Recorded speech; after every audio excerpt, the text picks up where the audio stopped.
Welcome everyone.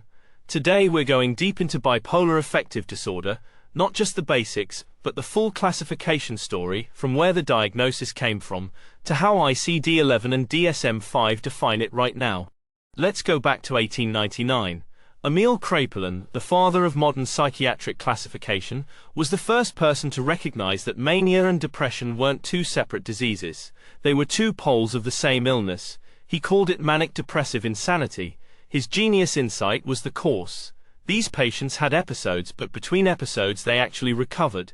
This was completely different from what he called dementia praecox, what we now call schizophrenia, where patients deteriorated over time without recovery. That distinction Kraepelin made in 1899 still echoes through ICD-11 and DSM-5 today.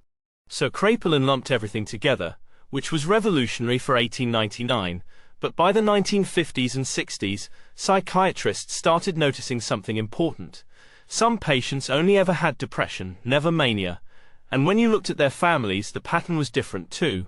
Carl Leonard was the first to formally split Kraepelin's manic-depressive insanity into two: bipolar, both poles, mania and depression, and unipolar, depression only.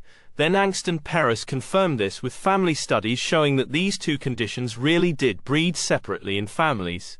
And in 1980, DSM-III made it official. This is when bipolar disorder as a formal diagnosis was born. Before DSM-IV came along in 1994, the classification was much cruder. You had manic-depressive illness as a blanket term. ICD-9 just called it manic-depressive psychosis under code 296. DSM-II divided it into manic type, depressed type, and circular type, the circular type being the closest thing to what we now call bipolar I. But here's what was missing. There was no bipolar I versus bipolar II distinction. Hypomania wasn't recognized as its own clinical entity, and cyclothymia was mentioned but not properly integrated. The whole spectrum concept didn't exist yet. Things were about to change significantly with DSM-III and IV.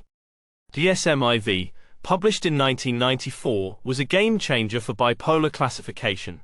For the first time, we had a clear bipolar I versus bipolar II split. Bipolar I simply requires at least one full manic episode. Depression doesn't even have to be present, though it usually is. Bipolar II requires at least one hypomanic episode and at least one major depressive episode. But crucially, the patient must never have had a full manic episode. The moment you give them a full manic episode, you upgrade them to bipolar I. DSM-IV also formally defined hypomania as at least 4 days, not severe enough to require hospitalization, and without psychosis. This distinction, mania versus hypomania, is one of the most examined clinical nuances. Now here's something that's clinically important but you won't find in any official classification. The bipolar spectrum concept. Hagop Akaskel and colleagues spent decades arguing that bipolar disorder is far broader than just type 1 and 2. They proposed bipolar III, hypomania triggered by antidepressants. Bipolar IV, people with chronically elevated mood, hypothymic temperament who crash into depression. And they integrated cyclothymia as the mildest end of the spectrum. For the exam, this comes up as a conceptual question. The spectrum isn't in DSM-5 or ICD-11, but you're expected to know Akaskel's work and what cyclothymia represents on that spectrum. Right, let's get into ICD-11, the current official system in the UK and internationally. ICD-11 places bipolar disorders under mood disorders. There are 3 main diagnoses: 6A60 for bipolar I, 6A61 for bipolar II, and 6A62 for cyclothymic disorder, and then 6A6Z for unspecified. One important change in ICD-11 compared to older versions, mixed features where you have both manic and depressive symptoms at the same time, is now a specifier you add on, rather than a separate diagnosis. This mirrors DSM-5's approach and reflects the reality that mixed states don't fit neatly into their own box. Bipolar I under ICD-11 requires at least one manic or mixed episode. The manic episode itself is defined by elevated, expansive, or irritable mood plus increased energy, lasting at least 1 week. What makes it a manic episode rather than hypomanic is the severity. There's marked functional impairment, or the person needs to be hospitalized, or there are psychotic features. Now, depressive episodes almost always happen in bipolar I patients, but they're not required for the diagnosis. You can have pure mania with no depression and still meet the criteria. The current episode specifiers are clinically very useful. Is the patient currently manic, depressed, mixed, hypomanic, or in remission?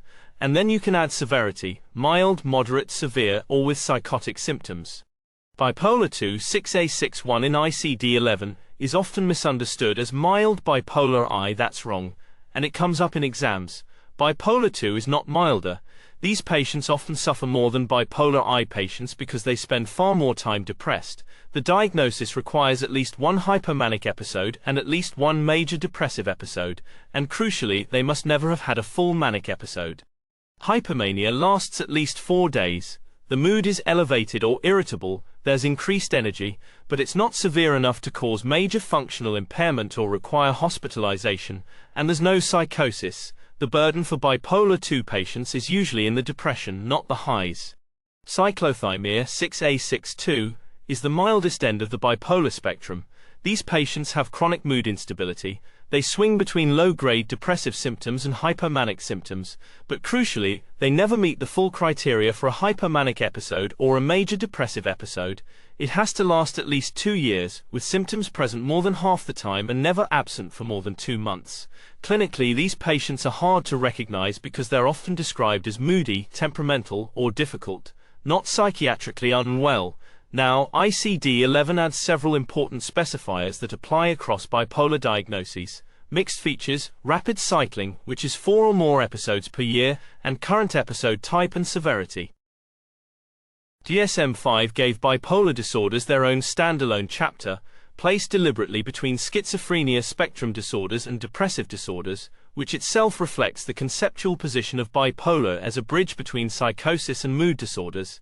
The main diagnoses mirror ICD-11, bipolar I, bipolar II, and cyclothymic disorder, but DSM-5 also includes substance or medication-induced bipolar, important for cases where antidepressants, steroids, or substance use trigger the presentation, and bipolar due to another medical condition. And for cases that don't quite fit, there's other specified bipolar and related disorder, or OSBD, useful for short-duration hypomania or subthreshold presentations. Let's nail down the DSM-5 criteria specifically. Bipolar I, at least one manic episode lasting 7 or more days, or less if hospitalization is required or psychosis is present. Bipolar II, at least one hypomanic episode lasting 4 or more days, plus at least one major depressive episode, and the patient has never had a full manic episode.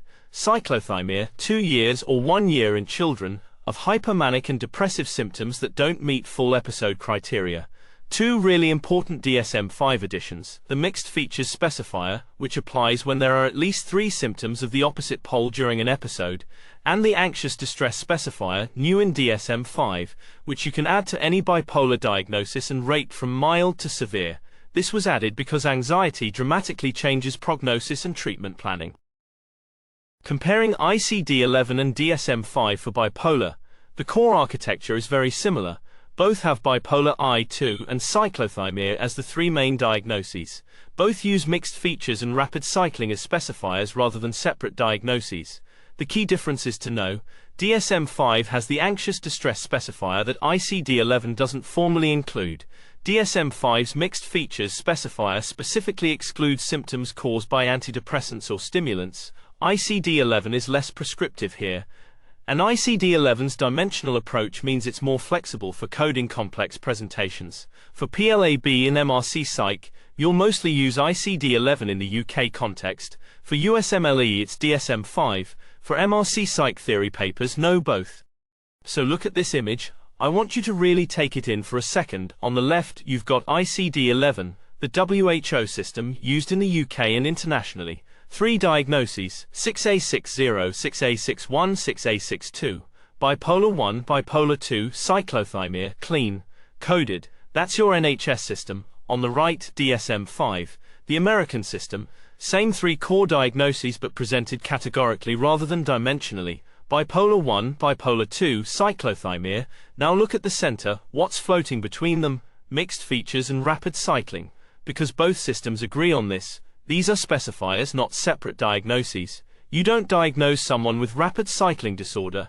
You say bipolar 1 with rapid cycling, that's the language both systems use. But then look at the amber box on the DSM-5 side only. Anxious distress. That specifier exists in DSM-5 and not in ICD-11. And it matters clinically. Patients with high anxiety alongside their bipolar have a worse prognosis, higher suicide risk, and respond differently to treatment. So the takeaway from this image is simple.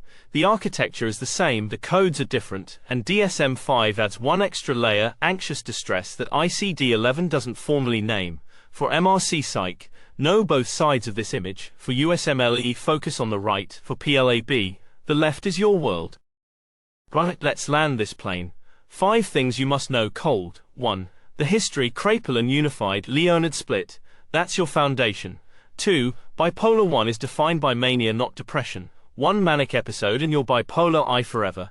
3. Bipolar 2 is not a mild version of bipolar 1, it's a distinct diagnosis with a heavy depressive burden. The moment the patient has a full manic episode, they're bipolar 1. 4. Know your ICD-11 codes 6A60, 6A61, 6A62, and know that mixed features and rapid cycling are specifiers, not separate diagnoses in both systems. 5. DSM-5 added anxious distress as a new specifier, and its mixed features criteria are different from the old DSM-IV mixed episode, much lower threshold now. If you've got those 5, you're ready for any bipolar classification question.